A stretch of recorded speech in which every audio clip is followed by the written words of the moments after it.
This week in East Brunswick, the big news has been the sub-freezing temperatures, which have continued to make life difficult for area residents. For the skaters at the Municipal pond, however, the cold weather has been welcome. For anyone interested in testing their skating skills, the pond is open to the public from 4 to 10 on weekdays, 10 to 10 on weekends. For additional information, call the Recreation Department at 254-4600.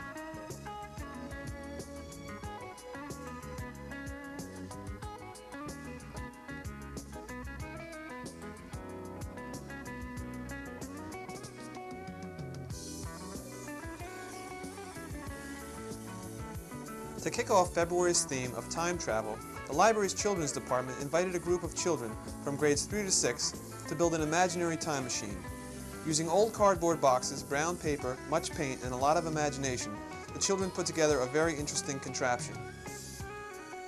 A series of related programs for various age groups on themes ranging from days of dinosaurs to the world of the future will begin on February 1st and continue throughout the month. For further details, call the Children's Department at 254-1220.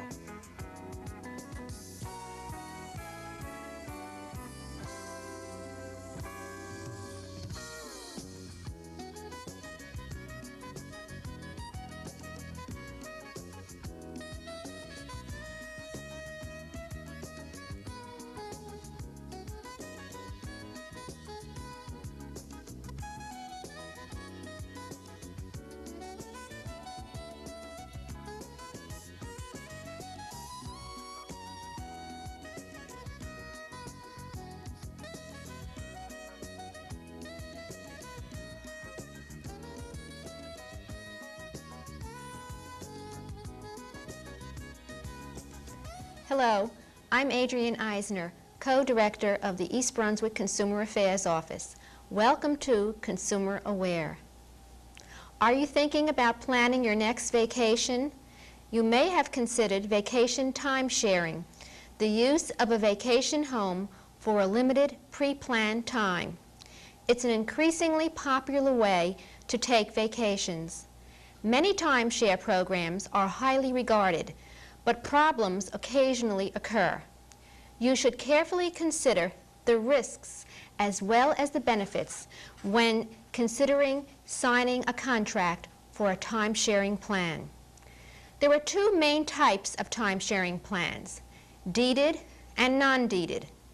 With the deeded type, you buy an ownership interest in a piece of real estate. In the non-deeded plan, you buy a lease, license, or club membership, which lets you use the property for a specific amount of time each year for a stated number of years. Be sure to understand what you are getting before you sign a paper or pay any fees. Now let's look at some of the things you should consider before signing a time-sharing contract.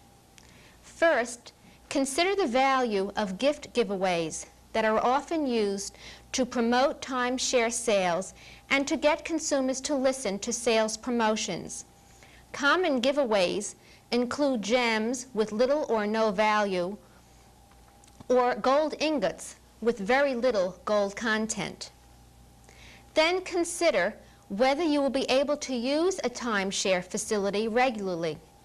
Will your vacation plans be subject to last-minute changes, or will they vary greatly in length and season from year to year? Be sure to evaluate any investment claims made by the seller of the time-sharing plan. Find out if there are limits on cost increases at your project. Annual maintenance fees are part of your cost and may rise at rates equal to or even higher than inflation rates. Do not act on impulse or under pressure. Review all documents carefully or have an attorney familiar with time-sharing plans review them with you. Check to see if there is a cooling-off clause in your contract which allows you to cancel within a specified number of days. Be sure that everything the salesperson promised you verbally is written into your contract. Remember that exchange programs which offer the opportunity to arrange swaps with other resorts in different locations, usually cannot be guaranteed. Be sure to research the track record of the seller, developer, and management company. Visit the facility, talk to other users if possible, and be sure to check with local consumer protection offices.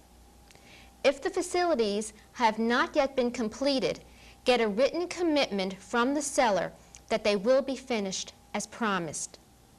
As you can see, there are many aspects to consider when thinking about the purchase of a timeshare plan vacation. Be sure to check things carefully and investigate before you invest. Thank you for joining me on Consumer Aware. Join us again. To begin this week's Township Council meeting, Mayor Fox presented citizen badges to Webelos Den number 3. Upon his pack, his family, and his own ability, now therefore I, William F. Fox, Mayor, to extend my most hearty congratulations to him, his parents, and his scouting leaders upon the occasion of his earning his citizen's badge.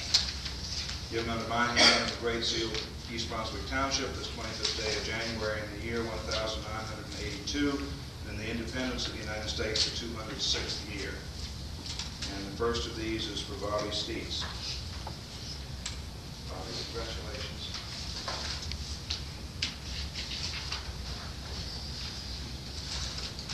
Attorney Guy, congratulations, sir.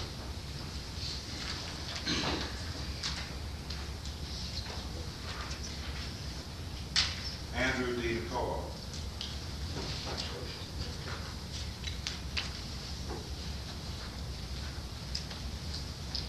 Sean Cook.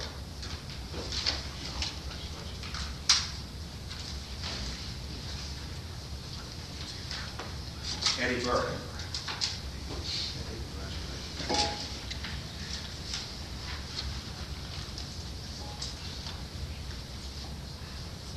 Jason Annunziata. Now, before they come up for a group photograph, I would like to extend my personal congratulations and to tell each of you that interest in citizenship is something, and this may not mean a lot to you right now, but I hope that it's something that you will keep with you the rest of your life. I'm convinced that the future of our town, our state, indeed our country, is dependent upon people with goodwill and sensitivity and honesty becoming involved in government in many, many ways. It doesn't mean running for office, but it means knowing how your government works. It means helping people you think should be elected, get elected, and participating in your community as much as possible. And I hope that this experience in Webelos is something that will stay with you for a long, long time. Later, the Scouts made the mayor an honorary member of their den.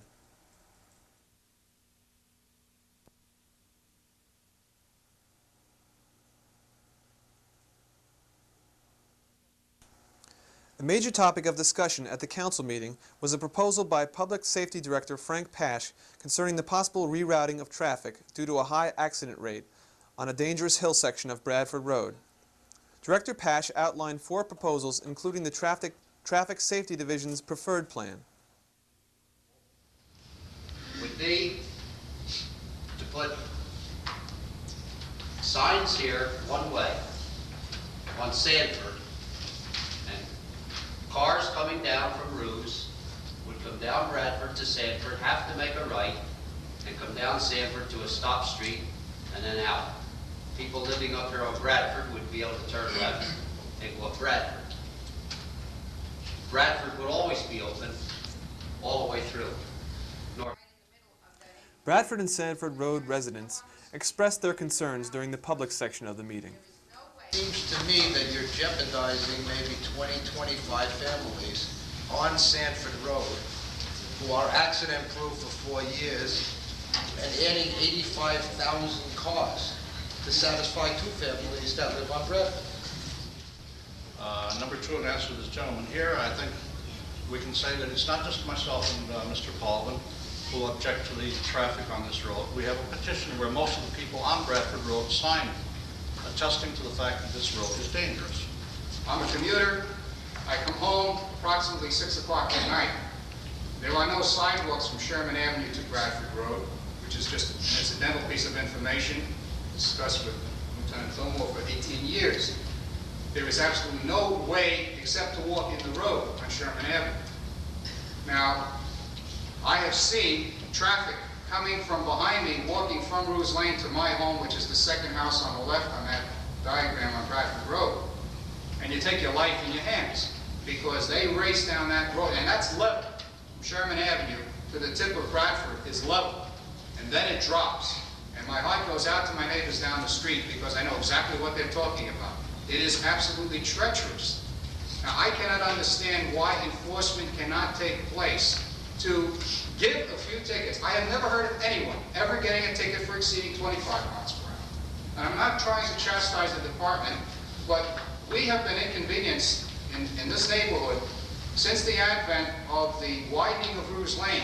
Now, another argument against that one-way north is I defy anybody to try to get out of that passageway going north.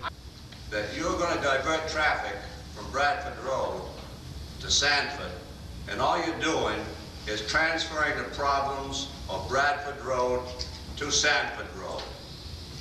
I know Sanford Road is as bad, if not worse, on the decline than Bradford Road. So, the statistics prove that Sanford has a clear record. I guarantee once that is made one way, you're going to multiply that by 100% within a very short period of time.